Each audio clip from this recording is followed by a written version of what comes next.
Good morning mga langga, this is Mr. Langgang Vlogger, a day in my life as a content creator at the age of 14. Kaya mga langga ay mapapasabi ka na lang talaga ng let's go, char. Ang corny mo, char lang. So, another blessing day, another love, another patient. So for today's video, samahan nyo na naman ako sa paglalakad na sa napakalayo naming school. So araw-araw ko siyang nilalakad kasi minsan is nagmamadali si Bala, Papa at Mama na nagmumotor kaya ako'y naglalakad na lang. At least na e-exercise ako, ganun. Wala nga akong taga-video, alam videoan ko yung sarili ko. Late na ako guys, anong oras sa mga oras na to? Nasa 7:20 na talaga, hinahabol ko na talaga yung oras guys. Alam nyo bang pumasok ako sa classroom? Late. Naging cleaners pa ako, tumakas pa ako. Ganun ako kagaling. Huwag nyo akong gayahin. Yun nga, tinakasan ko yung responsibility ko sa school kasi late ako. Ay, deserve ko naman maging cleaners para madisiplina naman talaga ako na dapat hindi tayo nalilate sa school. At alam dapat natin na maaga tayong nagigising. At alam nyo ba mga langga, may init nga, sobrang lakas naman ng hangin.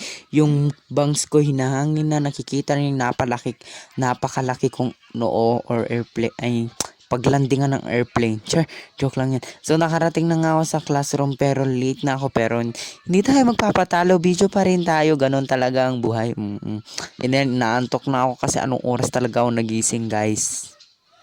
Medyo mahirap nga yung lalakarin mo dito talaga, pagpapawisan ka, may exercise ka talaga, tapos lumipat pa kami tanagal ng classroom guys. Alam nyo bang hinahanap-hanap ko yung classroom namin, nasa third floor lang pala. Diyos ko, napunta ako sa second floor, sa first floor, sa ibang section, hinahanap-hanap ko yung mga classmate ko hanggang sa nakita ko yung isa akong classmate, sinundan ko, tinanong ko kung asan section namin. Ay sobrang layo guys, grabe.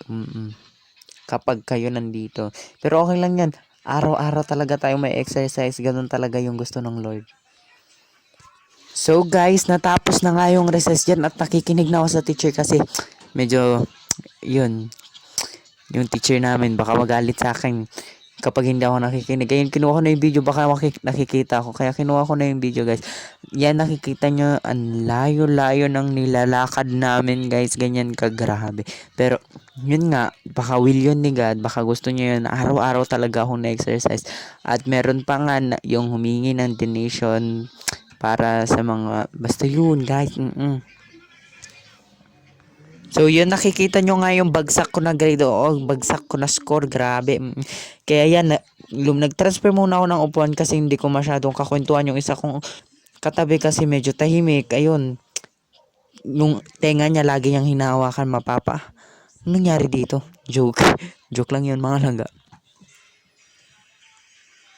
So guys, sino yung mga nakakaalam ng item analysis? Yun ginagawa na namin sa TL subject. Nag-item analysis na kami niyan. Buwan na yung mga oras na yan at kailangan na namin mag-item analysis para malaman kung ano yung pinakamahirap na question at pinakamadaling question. Hindi ko na nga namalayan, nahulog na pala yung camera ko kaya napang na lang ako ng bigla-bigla. So yan. Medyo wala na yung teacher at saka nagpahinga muna daw kami, pinag-rest muna kami ng mga teacher kaya nag-video muna ako, kasama ko yung kaibigan kong babae. Uy, kaibigan babae, Diyos ko.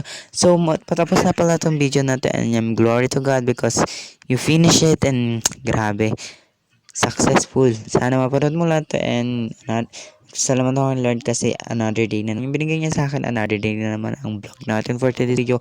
Kaya mapapasabi ka na lang ay for the go.